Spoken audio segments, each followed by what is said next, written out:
Hey guys, in this video we will be reading the comments and reviews for Star Wars The Force Awakens. Let's get to it. This is one of the most helpful reviews out there. Dumb, picky, whiny, unhappy nerds. Dumb, picky, whiny, unhappy nerds with too much time on their hands will find reasons to complain about this movie no matter what. Until those nerds somehow lose the ability to smear their oh-so-important and insightful reviews of great films all over the internet and ruin everyone's joy, just expect whining and complaint. I'm tired from just reading this.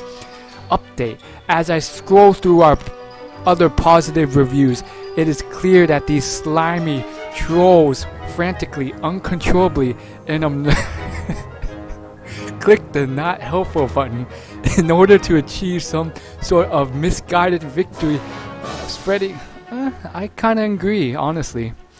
Let's look at the top critical review because that was supposedly the most positive review. Let's take a look. 3 out of 5 stars.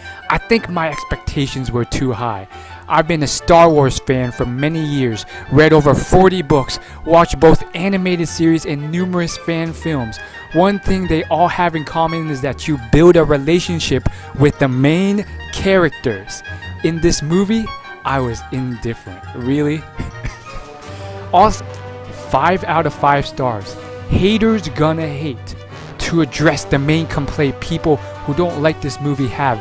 Yes, there are a lot of reoccurring elements from the original trilogy. Read any 1-star review for the details.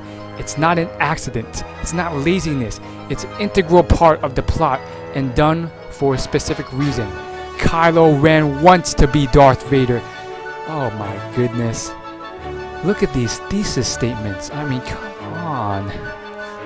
This is why George Lucas chose not to direct it anymore. He has to stay true to certain elements of it to please the masses.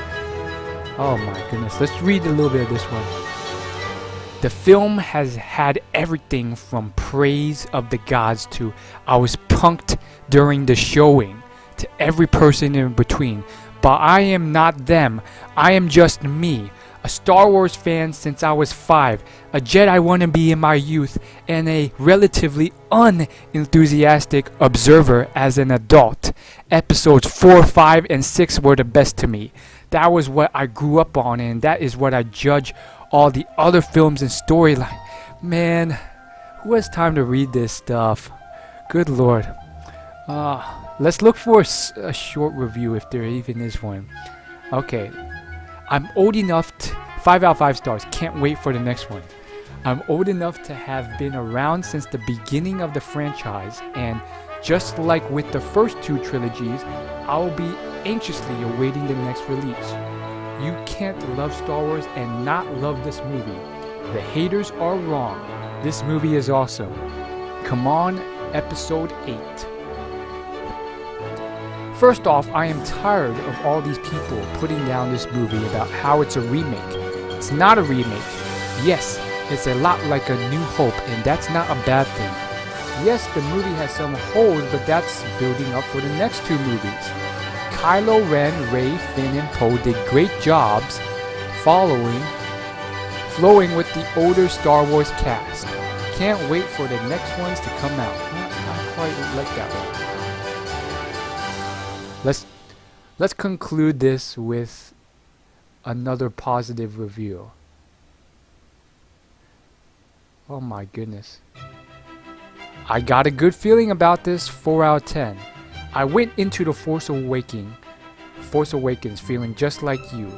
The originals enthralled me as a child, and the prequels had a few redeeming features, but were a pale mockery of what made Star Wars great. And now a new trilogy. Will this be the return of Star Wars in all its brilliant humor and emotional force? Pardon the pun? Or would commercialization, shoddy writing, and cheap fan service strike again? Like you, I entered that cinema enthralled by that first trailer but with nagging doubts. Was J.J. Abrams ready? Could he recapture that Star Wars feeling? Good lord. Just tell me what it was. And the action, it is great too. It's nothing fancy or groundbreaking, but it's full-on big, loud, bold, blockbuster entertainment of the highest order. The Force Awakens is top-notch, tentpole fun, the likes of which we haven't seen for a long time.